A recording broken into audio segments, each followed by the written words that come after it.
Assalamualaikum warahmatullahi wabarakatuh. Hai teman-teman, gimana kabarnya? Semoga semua sehat dan dalam lindungan Allah Subhanahu wa taala. Jadi banyak dari kita perempuan ngerasa kayak head kita sudah teratur, tapi kenapa ya masih belum hamil gitu kan? Padahal setiap bulannya kita pasti head kok teratur gitu kan. Tapi kenapa belum kunjung hamil juga? Nah, di sini kita akan bahas pelan-pelan secara medis. Semoga mudah untuk dipahami ya. Jadi, yang pertama itu haid dan ovulasi itu adalah dua proses yang berbeda. Untuk haid atau menstruasi itu adalah peluruhan dinding rahim. Ini dipengaruhi oleh estrogen, hormon estrogen.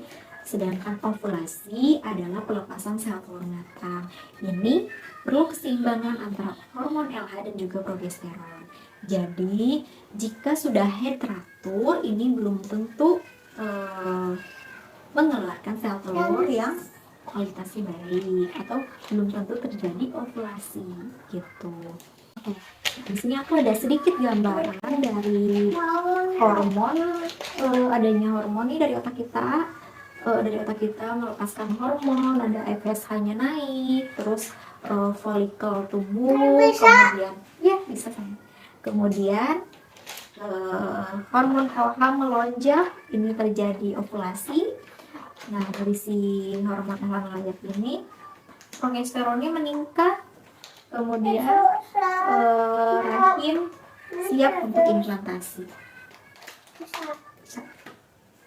Nah, jika salah satunya terganggu dari fase ini, misalkan entah itu hormon LH-nya, progesteronnya, atau misalkan dari awal folikelnya itu kecil gitu kan.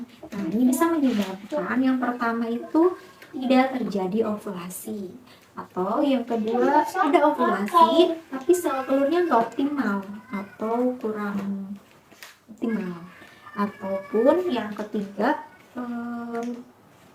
rahimnya kurang siap gitu.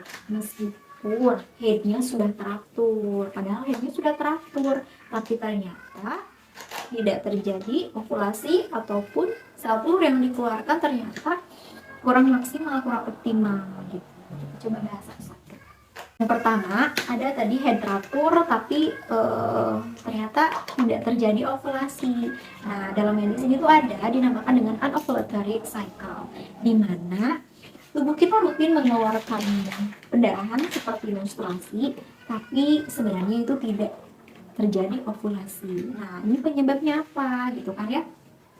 Penyebabnya bisa stres yang berlebihan, terus kelelahan. Tadi stres tadi kan bisa mempengaruhi hormon-hormon yang dibutuhkan tubuh, hormon progesteron, LH gitu kan. FSH itu yang mempengaruhi ovulasi, mempengaruhi kesiapan rahim gitu kan.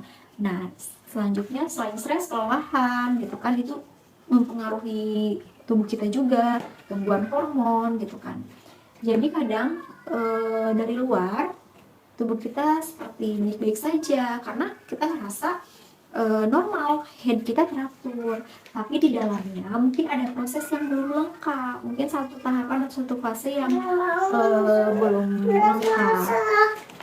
Oke, yang kedua itu ada ovulasi tapi sel telurnya tidak matang. Jadi sebenarnya ovulasi bukan sekadar keluar, tapi kualitas sel telurnya. Nah, di sini bisa jadi mungkin folikelnya kecil, atau misalkan lonjakan LH-nya kurang kuat, atau progesteronnya gitu kan, yang menyebabkan pembuahan sulit terjadi, ataupun bisa terjadi tapi akhirnya gagal implantasi karena rahimnya nggak siap gitu kan. Itu tadi yang kedua. Yang ketiga adalah fase luteal terlalu pendek. Fase luteal ini adalah waktu setelah ovulasi sampai waktunya haid atau menstruasi.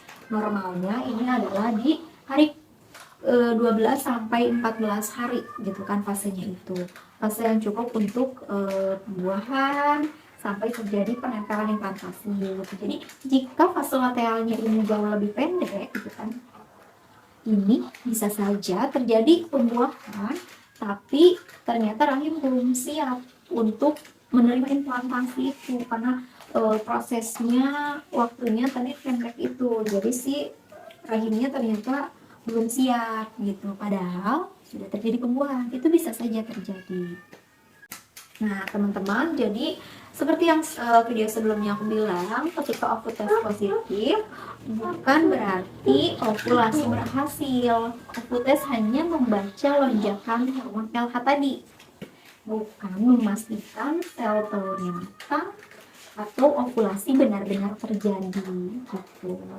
Nah, ini yang emang banyak banget bikin kita bingung gitu kan ya, bikin kita berharap juga kecewa. Jadi ketika kita udah pakai OVU tes nih, hasilnya udah positif gitu kan ya, tapi ternyata tahu-tahu 2 minggu kemudian menstruasi gitu kan. Karena mungkin tadi ada berapa hal, satu dua halnya yang mungkin terjadi dalam tubuh kita, pastinya yang terlewati atau terganggu hormonnya gitu kan, yang mungkin jadi ovulasi tidak terjadi. Padahal tidak ada lonjakan LH, ataupun misalkan terjadi pembuahan tapi ternyata progesteronnya rendah, rahim belum siap untuk implantasi gitu kan ya, akhirnya tidak terjadi kehamilannya gitu teman-teman.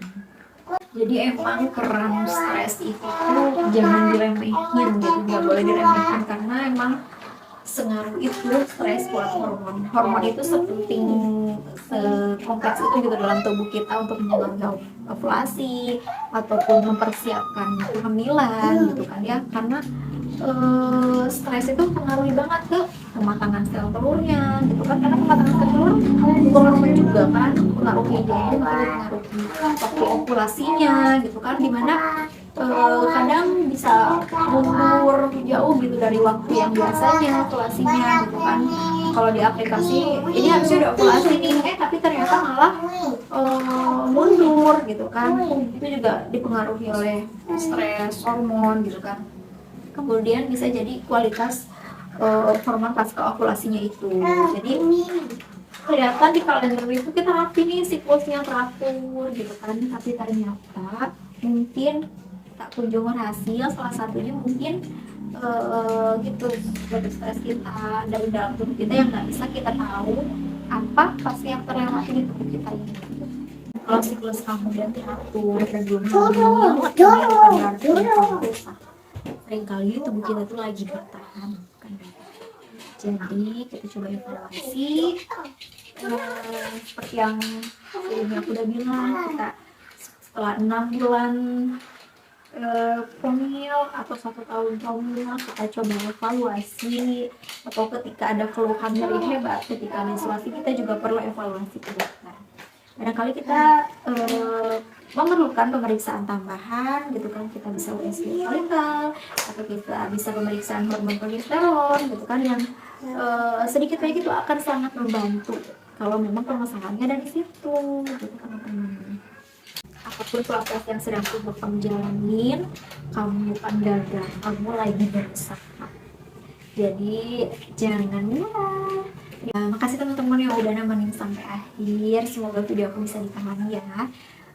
Untuk nextnya mungkin aku lanjutkan dari video ini ya, aku coba lihat lagi dari komentar teman-teman juga, atau dari cerita yang masuk, apa yang perlu kita sharing lagi yang bisa diambil manfaatnya. Terima kasih. Assalamualaikum warahmatullahi wabarakatuh.